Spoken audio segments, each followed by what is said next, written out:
Bugün dünyanın en uzun silahsız sınırına sahip Kanada'nın ordusunu konuşacağız.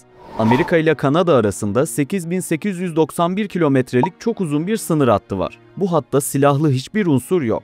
Ülkenin devlet başkanı da yok. Son etapta İngiltere Kralı Charles ülkenin lideri olarak kabul ediliyor. Genelkurmay Başkanı ise alışılmış askeri düzenlerin aksine bir kadın personel tarafından yürütülüyor. İsmi Jenny Karinan, eski Başbakan Justin Trudeau tarafından tavsiye edildi. 2021'de Türkiye'nin İHA üretimi için gerekli olan sensörlerden bazılarının ihracı için ambargo uyguladı. Ancak Türkiye'nin üretiminde aksama yaşanmadı. İkinci Karabağ Savaşı'nda Türk İHA'larının kullanılmış olmasını gerekçe gösterdi. Ancak Türkiye'den herhangi bir askeri araç satın almıyor. Bugün Kanada'nın ordu yapılanmasını, kullanılan ekipmanları, ülkenin yürüttüğü askeri projeleri ve askeri problemleri değerlendireceğiz. Abone ve katıl bildirimleri açıldıysa başlıyoruz. Keyifli seyirler.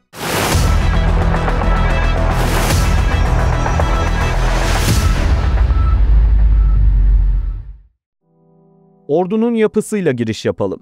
Ülkede zorunlu askerlik uygulanmıyor. Tüm askerler gönüllülük ve profesyonellik esasına göre katılır. Birçok kişi Kanada'nın barışçı bir ülke olduğunu düşünür. Ama tarih boyunca 2 kez zorunlu askerlik uyguladı. Sadece 1. ve 2. Dünya Savaşı dönemlerinde zorunlu askerlik vardı, artık yok. 17-60 yaş arasındaki erkek ve kadınlar orduda görev yapabiliyor. Sadece doğuştan Kanada vatandaşları değil, uygun görülürse sonradan vatandaş olanlardan veya farklı ülke vatandaşları da Kanada için askerlik yapabiliyor.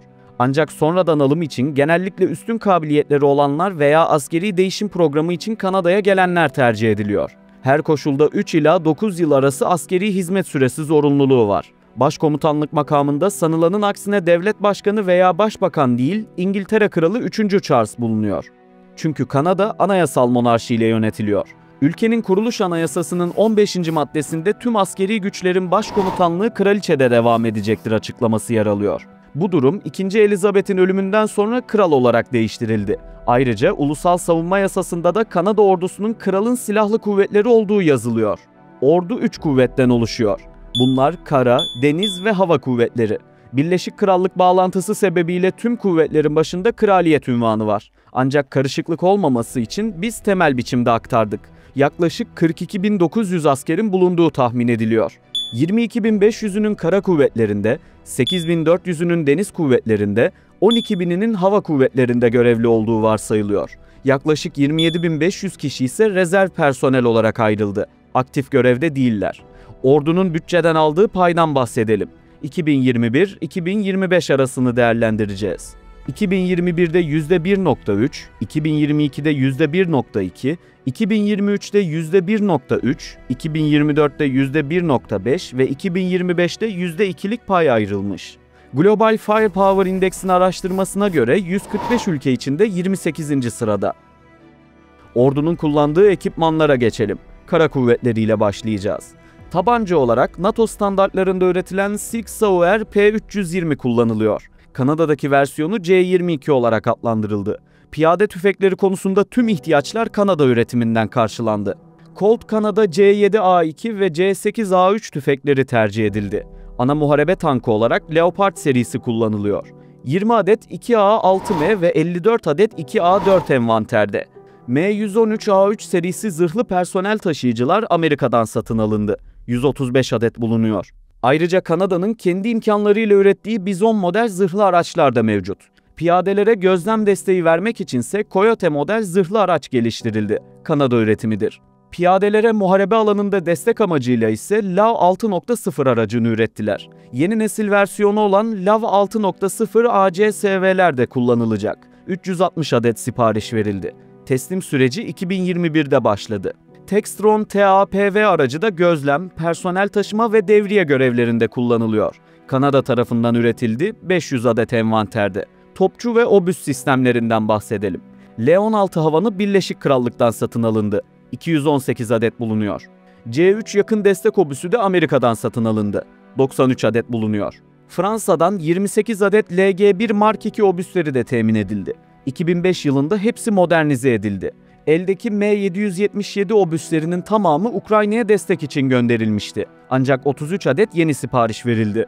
Kara havacılık unsurlarından bahsedelim. Bu alanda tamamen İHA ve SİHA'lar kullanılıyor. Amerika'dan RQ-21 Blackjack orta menzilli 10 adet İHA satın aldılar.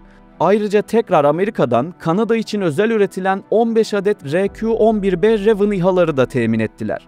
15 adet Teal-2 model drone'u da envantere eklediler. Bu araçlar minik boyutlarda ve tespit edilmesi zor. Norveç'ten 3 adet Black Hornet 3 mini İHA satın alındı. Son olarak Amerika'dan AeroVironment Switchblade gezici hava mühimmatı da aldılar. Adet sayısı gizli tutuluyor. Deniz kuvvetlerine geçiyoruz. Çok sayıda dış alımla birlikte Kanada üretimi deniz aracıyla karşılaşacağız. Denizaltılarla başlayalım. Hepsi Birleşik Krallık'tan ithal edildi. 4 adet Upholder Victoria sınıfı denizaltı satın alındı. Tamamı aktif olarak kullanılıyor. Ayrıca 12 adet Halifax sınıfı fırkateyn üretildi. 1991 yılından itibaren peyderpey hizmete alındı. Açık deniz devriye gemilerinin de tamamı Kanada tarafından üretilenlerden oluşuyor. 5 adet Harry DeWolf sınıfı bot hizmette. 4 adet Kingston sınıfı devriye gemisi de Halifax tersanelerinde üretildi. Orca veya katil balina olarak isimlendirebileceğimiz 8 adet devriye botu da kullanılıyor. Bunlar hem sığ sularda devriye hem de eğitim görevlerinde tercih ediliyor. Hava kuvvetlerine geçelim. Farklı ülkelerden geniş bir envanterle karşılaşacağız. Amerika'dan CF-18 Hornet ve FA-18AB çok rollü savaş uçakları alındı. Deniz devriye görevleri için Lockheed Martin şirketi tarafından üretilen CP-140 Aurora uçakları kullanılıyor. 14 adet envanterde. Gözlem ve keşif için 3 adet CE-145C Vigilance kullanılıyor. Nakliye ve arama kurtarma faaliyetleri için CC-130 Herkül ve CC-130C Süper Herkül uçakları bulunuyor. İkisini de Amerikalı şirket Lockheed Martin üretti. Arama kurtarma faaliyetleri için kullanılan bir diğer uçaksa CC-138 Twin Otter. Uçakların tamamı Kanada'nın kendi üretimidir. Son arama kurtarma uçağı da İspanya'dan geldi. CC-295 Kingfisher modeller bulunuyor. Tanker uçaklarının tamamı ise Airbus firmasından satın alındı. CC-150 Polaris ve CC-330 Husky uçakları envantere eklendi. Ağır nakliye operasyonları için de CC-177 Globemaster 3 uçakları Amerika'dan satın alındı. Eğitim görevleri için 13 adet CH-139 Jet Ranger ve 81 adet CH-146 Griffon temin edildi. CH-147F Chinook helikopterleri de ağır nakliye faaliyetlerinde bulunuyor. Hem nakliye hem gözlem görevlerinde de CH-148 Cyclone helikopteri tercih edildi. Birleşik Krallık ve İtalya'nın ortaklaşa ürettiği 13 adet CH-149 Cormorant helikopteri de arama kurtarma için kullanılıyor. 3 adet yeni sipariş verildi. Talimler için ilk etapta CT-114 Tuto bulunuyor. Kanada tarafından üretildi. Diğer uçağı da Kanada üretti. CT-142-8 modeller tercih edildi. 7 adet CT-145 King Air uçağı da Amerika'dan sipariş verildi. Kademeli olarak envantere alınacak. 22 adet CT-156 Harvard 2 uçakları da kullanılacak. Fransa ve Almanya tarafından ortaklık kurularak üretilen Dassault Dornier Alpha jetler de envantere eklendi. Son eğitim uçağı da Almanya'dan satın alındı. Gross G-120 model uçaktan 14 adet bulunuyor. Ayrıca 23 adet yeni sipariş verildi. İnsansız hava araçlarında tamamen dış alım yapıldı. İsrail üretimi Heron, Amerika üretimi Skeldar 5-22 ve RQ-21 Blackjack'ler ithal edildi. Kanada'nın yürüttüğü askeri projelerden bahsedelim. Kanada 2025 itibarıyla savunma harcamalarını gayri safi yurt içi hasılasının %2'sine yükseltme kararı aldı. Ağırlıklı olarak modernizasyon projelerine odaklanılıyor.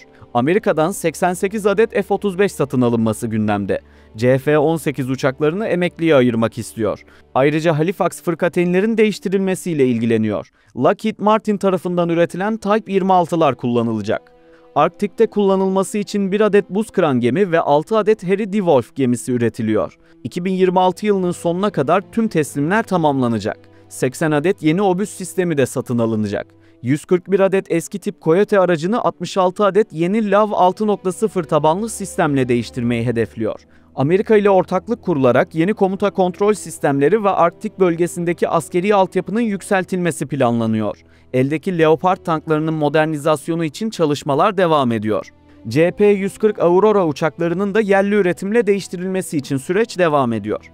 General Dynamics şirketi hafif zırhlı araçların modernizasyonu ile ilgilenecek. Böylece LAV tipi zırhlı araçların kullanım ömrü 2035'e kadar uzatılacak. Sırada Kanada'nın maruz kaldığı askeri problemler var. Her ne kadar barışçıl bir dış politika izlese de bazı konularda ayrılıklar söz konusu. Ana problem Amerika ile paylaşılan dünyanın en uzun sınır hattı. 2025 yılında Amerikan Başkanı Trump'ın artan tehditleri sebebiyle gümrük ve göç konusunda yeni önlemler alındı. Ayrıca Arktik bölgesinde artan Rusya ve Çin nüfuzunun azaltılması için Kanada'nın önemi artıyor. Trump, uyuşturucu maddesi fentanil ve yasa dışı göç için Kanada'yı %25 zamlı gümrük tarifesiyle tehdit etti. Resmi makamların açıklamalarına göre yasa dışı geçişler %99 oranında azaldı. 3 Haziran 2025'te güçlü sınırlar yönetmeliği yayımlandı. 50 tondan fazla fentanil yakalandı. Arktik konusunda da Nanook 2025 tatbikatı düzenlendi. Eriyen buzullar sebebiyle küresel ticaret rotasında Arktik'in önemi arttı. Artık Çin'den çıkan bir gemi kuzey rotasını kullanarak en fazla 20 gün içinde Kanada veya Avrupa Birliği limanlarına ulaşabiliyor. Son olarak Kanada ordusu artan savunma harcamaları ve askeri alımlara karşılık olarak orduyu vatandaşlar için daha cazip hale getirmek istiyor. Çok sayıda ülkeden yapılan geniş alımlar olmasına rağmen bazı araçların eski versiyonları kullanılıyor. Bu durum birincil önceliği modernizasyonların tamamlanması olarak belirledi. Trump'ın da Grönland'ı ilhak edebiliriz açıklamasıyla beraber yeni ticaret yoluna komşu olan ülkelerin savunma harcamalarını arttırması ihtimali yükseliyor.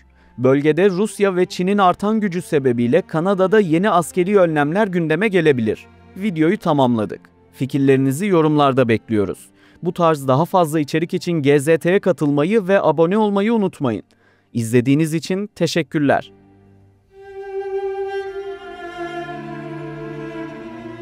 Bugün dünyanın en uzun silahsız sınırına sahip Kanada'nın ordusunu konuşacağız.